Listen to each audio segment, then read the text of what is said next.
Ya, selamat malam teman-teman dan saudara-saudara yang saya kasih dalam Tuhan. Nama saya Ariel Sreveli, biasa dipanggil Ariel atau Ezra. Berumur 23 tahun, sekolah di STS, jurusan informatika. Hari ini ada mau bahas tentang Matius. Matius 15. Matius 15 ayat yang ke-11. Terus nanti ada lompat ke ayat yang 17 sampai ayat yang ke-19. Sebagai background, jadi kalau misalnya kalian baca dari ayat 1, ceritanya itu Tuhan Yesus itu lagi makan. Dia itu sedang ya makan dengan murid-muridnya lah. Terus ada orang Farisi yang datang. Kenapa kok mempertanyakan kepada Yesus, kenapa kok murid-muridmu itu tidak menjaga adat istiadat? Kenapa kok tidak mencuci tangan? Terus singkatnya kayak gitulah. Terus kayak Tuhan menegur mereka, kayak kalau misalnya di ayat 3, tetapi jawab Yesus kepada mereka, mengapa kamu melanggar perintah Allah demi ada istiadat nenek moyangmu? Di ayat yang 4, sebab Allah berfirman, hormatilah ayah dan ibumu, dan lagi siapa yang mengutuki ayahnya dan ibunya pasti dihukum mati. Tetapi kamu berkata, barang siapa kepada bapaknya atau kepada ibunya berkata, ayat 5, tetapi kamu berkata, barang siapa berkata kepada bapa atau kepada ibunya, apa yang ada padaku yang dapat digunakan untuk pemeliharaanmu sudah digunakan untuk persembahan kepada Allah. Orang itu tidak wajib lagi menghormati bapaknya atau ibunya. Dengan demikianlah firman Allah kamu nyatakan tidak berlaku demi adat istiadatmu. Mereka dibilang orang munafik di ayat 17. Terus di 8 dibilang, oh ya dia itu mereka orang Farisi itu hanya memuliakan Tuhan di mulutnya aja, tapi bukan dari hatinya. Dan ayat 9 Tuhan berkata bahwa percuma beribadah mereka tidak ada ajarannya, karena yang mereka nggak ada nggak ada gunanya, karena apa yang mereka ajarkan itu adalah perintah manusia, bukan perintahnya Tuhan.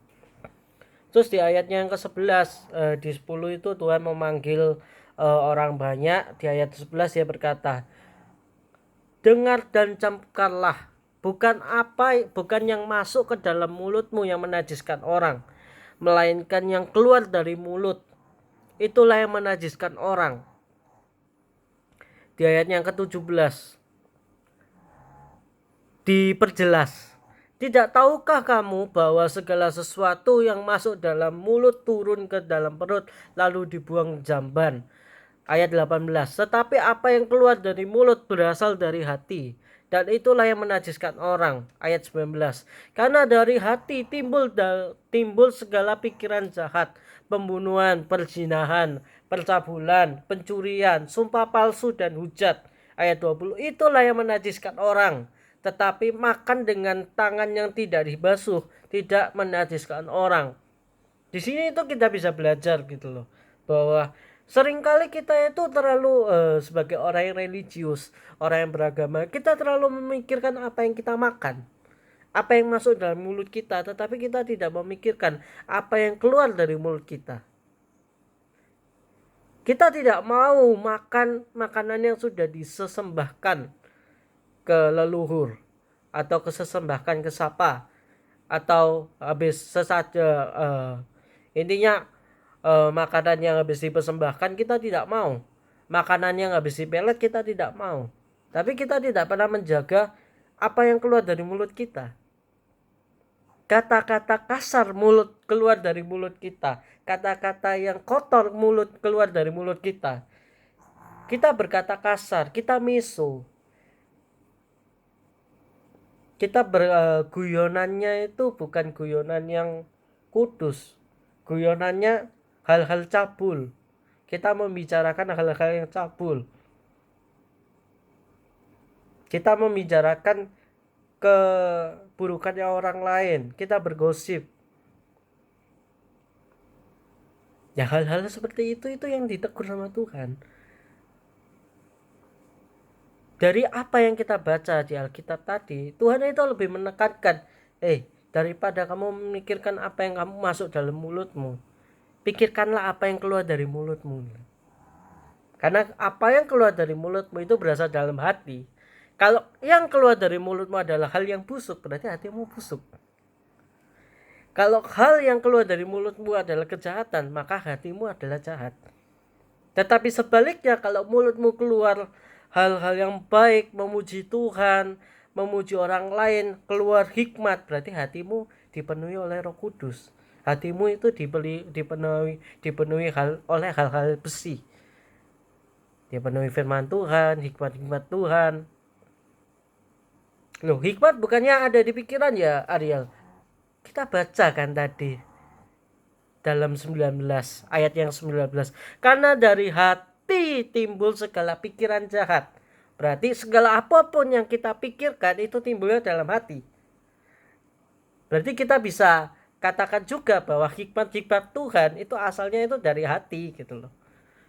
Semua apapun yang kita pikirkan, hal-hal yang baik itu berasal dari perasaan yang baik, perasaan yang mau takut akan Tuhan, perasaan yang taat kepada Tuhan.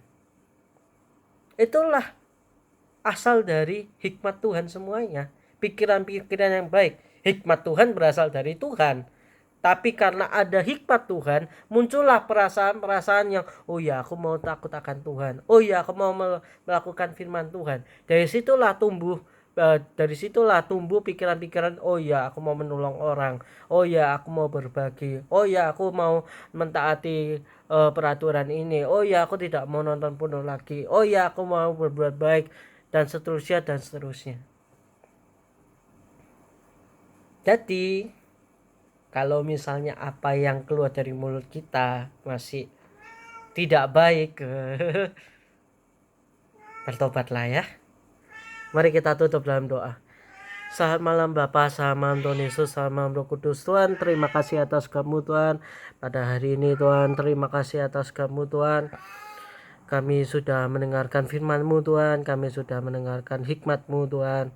Biarlah segala apapun yang kami pelajari tadi dapat kami cerna dan dapat kami pahami dengan baik Bapa. Bapa, berikanlah pada kami kekuatan daripada-Mu Bapa untuk menjaga apa yang masuk ke dalam kami Bapa, apa yang keluar dari hati kami Bapa.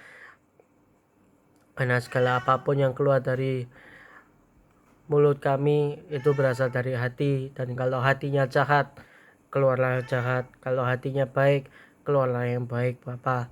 Bantu kami untuk menjaga hati kami Bapa. Di dalam nama Tuhan Yesus kami berdoa, amin. Thank you semua, God bless you, bye bye. Jangan lupa subscribe ya.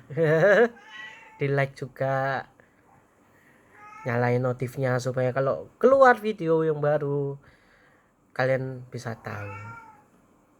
Thank you semua, bye bye, God bless you.